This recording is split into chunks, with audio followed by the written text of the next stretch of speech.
Hello coders, and welcome to How to Fix. In today's video, we'll be focusing on a new bug that you might find challenging to solve. So without further ado, let's dive into today's bug.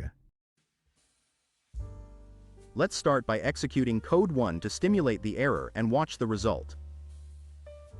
Here's the explanation and the solution to the problem. Feel free to pause the video to read through the explanation.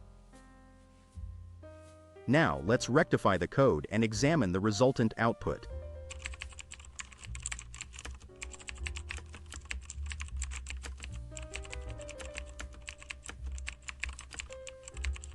And presto, the code works perfectly and our output is just what we anticipated. The bug is no more. We've reached the end of today's episode. If you found this video informative, please hit the like button and subscribe to our channel for more coding solution videos. Stay passionate, never stop learning, and enjoy your coding journey.